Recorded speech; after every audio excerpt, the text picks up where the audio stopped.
¿Cómo estudiaban e investigaban Marx, Engels, Lenin, Stalin y Mao? M. Glasser, Ismael Ortiz Benet. Presentación. Ante la cuestión que plantea el cómo estudiaban e investigaban, se suscitan dos tipos posibles de respuestas. O se puede responder planteando el método de investigación, formalmente estructurado en su versión lógica, o se puede formular el conjunto de hábitos intelectuales, técnicas de estudio y modo de indagación, al tiempo que se destaca la dedicación al estudio, la constancia en la búsqueda y la pasión por la ciencia y la verdad, como algo implícito en una actitud marxista y consecuentemente revolucionaria. Esto último es el propósito que nos hemos propuesto en esta recopilación. Los trabajos aquí recogidos destacan de estos hombres cuyas vidas transcurrieron fundamentalmente entregadas a la lucha revolucionaria activa, el ángulo de teóricos y estudiosos que los acompañaba.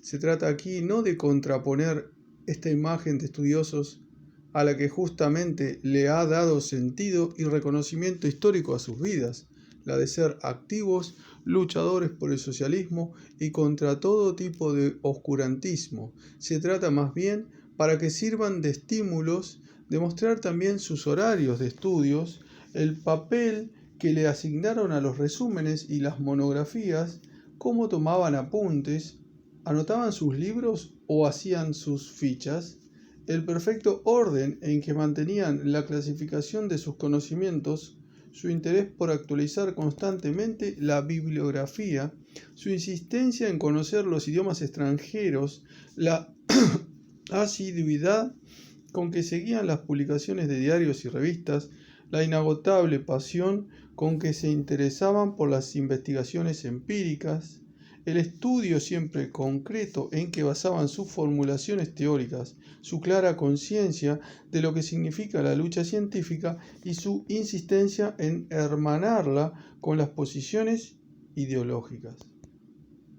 De modo que este material aquí compilado constituye un complemento importante en quienes se interesan por los problemas del método, los cuales podrán captar aquí, con la vivencia casi anecdótica del relato, la convergencia de los métodos, las técnicas, los hábitos de estudio y las disposiciones intransigentes en la búsqueda de la verdad e inequívoca actitud revolucionaria que caracterizaron a estos grandes maestros del proletariado universal.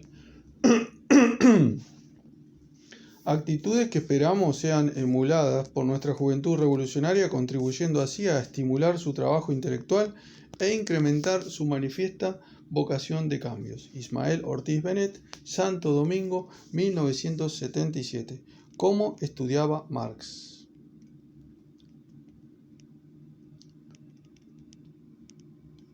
El capitalismo que conduce al comunismo y sobre todo lo demostró a base del estudio más exacto, más detallado y profundo de la sociedad capitalista misma, mediante la completa asimilación de todo lo aportado hasta entonces por la ciencia.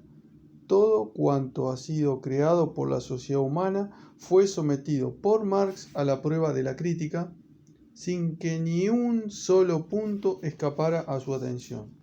Marx estudió durante toda su vida. Después de terminar en la universidad y recibir el título de doctor, continúa sus estudios, realizando simultáneamente un intenso trabajo de redacción, de propaganda y agitación revolucionarias. He aquí como el mismo Marx describe en el prólogo a su obra Contribución a la crítica de la economía política este periodo de sus estudios científicos cuando contaba 24 años de edad. En 1842-1843, en calidad de redactor de la Gaceta del Rin, me encontré por primera vez en una situación embarazosa al tener que pronunciarme sobre los llamados intereses materiales. La discusión en el Landtag del Rin sobre la tala furtiva de bosques y el parcelamiento de la propiedad territorial y la polémica oficial en la que von Schapper, entonces vicepresidente de la región renana, entabló con la Gaceta del Rin sobre la situación de los campesinos del Mosela, y finalmente la polémica sobre el libre cambio y el proteccionismo dieron los primeros impulsos a mis estudios de las cuestiones económicas. Por otra parte, en aquel tiempo, cuando el deseo plausible de ir adelante superaba en mucho al conocimiento del tema, en la Gaceta del Rin resonó el eco del socialismo y comunismo francés con un pálido matiz filosófico. Yo me pronunciaba contra este diletantismo, pero al mismo tiempo, en la polémica contra la Gaceta General de Augsburgo, reconocí francamente que mis conocimientos de entonces no me permitían arriesgarme con un juicio propio cualquiera sobre el contenido de las orientaciones francesas. Este relato de Marx habla de cómo sabía darse cuenta a tiempo, y con acierto, de la insuficiencia de sus conocimientos sin avergonzarse en reconocerlo. Marx no se arriesgaba con un juicio propio cualquiera sobre una cuestión determinada si no se consideraba lo suficientemente preparado, pero inmediatamente se dedicaba a estudiarla en todos sus detalles. Marx no regateó esfuerzos para perfeccionar sus conocimientos, superando las deficiencias notadas en los años 1842-1843. En otoño de 1843 escribe Engels: Marx se entrega febrilmente al estudio de la economía política de los socialistas franceses y de la historia de Francia. Resultado de ello fue su paso al socialismo. Sus estudios de economía política, que Marx no interrumpe hasta el momento de su muerte, tuvieron una importancia inmensa para la elaboración de su doctrina sobre el partido del proletariado. La herencia manuscrita dejada por él, sus cuadernos, sus resúmenes, apuntes y notas personales, hechos como resultado del análisis crítico de las cuestiones estudiadas, nos da la posibilidad de extraer preciosas lecciones de este laboratorio de actividad creadora del genial fundador del marxismo revolucionario.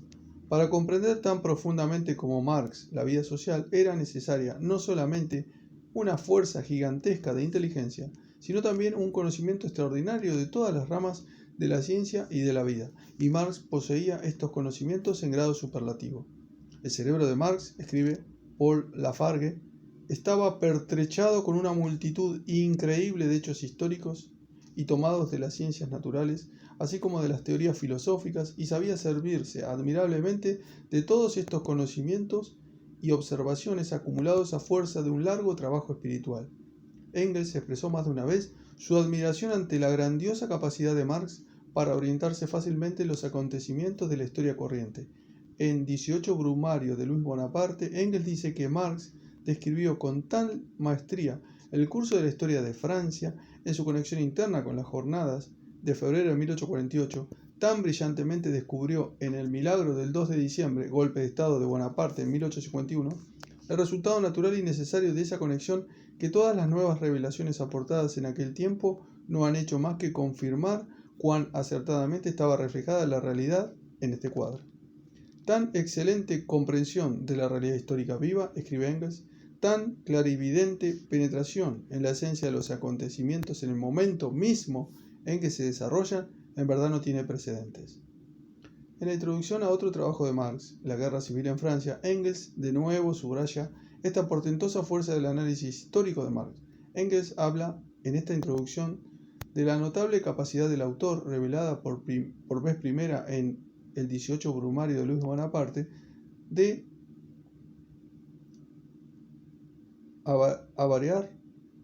abarcar con precisión el carácter, la significación y las ineluctables consecuencias de los grandes acontecimientos históricos cuando estos se estaban desarrollando antes nuestras vistas o apenas se habían producido. En el prólogo a el 18 Brumario de Luis Bonaparte que hemos citado, Engels explica la fuerza de orientación de Marx en los acontecimientos de Francia también por su conocimiento tan profundo de la historia de Francia.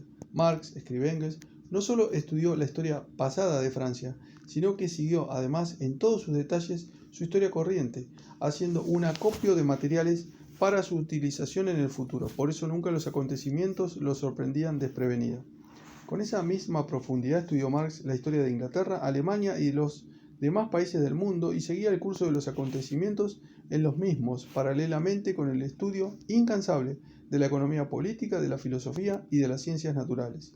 Marx supo extraer de un modo activo de la antigua ciencia todo lo que ésta podía proporcionar en las más diversas ramas del saber humano. Todos los medios de producción que precisaba para conseguir este objetivo los forjó él mismo con sus propias manos. Presenta especial interés estudiar cómo Marx comenzó a elaborar desde sus años jóvenes su genial método de trabajo científico. Infatigablemente y con pasión revolucionaria, Marx desde el banco universitario trabajó por asimilar todo lo aportado hasta entonces por la ciencia. En una carta dirigida a su padre, el 10 de noviembre de 1837, Marx, que contaba entonces 19 años, estudiante de la Facultad de Derecho de la Universidad de Berlín, da un resumen de sus actividades y pensamientos en el año transcurrido, pasado fuera de la casa paterna. Marx atravesaba entonces por un periodo transitorio, absorbido enteramente por la universidad, por el estudio de las ciencias y, sobre todo, por el deseo de medir sus fuerzas con la filosofía. Los estudios de Derecho y de Filosofía se han entrelazado tanto uno con otro, escribe a su padre, que en parte he estudiado de una manera absolutamente no crítica, como un escolar, a Einesio, Thibaut y otras fuentes. Así, por ejemplo, he traducido al alemán los dos primeros libros de los pandectas. Marx analiza de una manera detallada y somete a una crítica severa su primer trabajo, fruto de su afición a la filosofía, que consistía en un intento de introducir cierto sistema de derecho filosófico en toda la esfera del derecho, abarcando este trabajo inclusive el derecho público. En la carta a su padre examina todo el sistema filosófico construido por él como una etapa ya superada, destacando con fuerza sus deficiencias y sometiéndolas a una severa crítica. Marx se ejercita en asimilar de una manera crítica la herencia intelectual recibida. Al llegar al final del derecho material privado, me apercibí de lo falso de todo el sistema, escribe, y una vez más resultó claro para mí que sin la filosofía no podría salir adelante. Marx describe también a su padre el método de sus estudios. Me he acostumbrado a hacer extractos de todos los libros que leo, por ejemplo, del Lauconte de Lessing, del Erwin de Solger, de la historia del arte de Winkelmann, de la historia alemana de Luden, haciendo las correspondientes notas. Al mismo tiempo he traducido Germania de Tácito y los cantos fúnebres de Ovidio y he comenzado a estudiar por mi cuenta, es decir, sirviéndome únicamente de las gramáticas, el italiano y el inglés, en lo cual hasta ahora he adelantado muy poco. He leído el derecho criminal de Klein y sus anales y todas las novelas literarias, pero esto de pasada.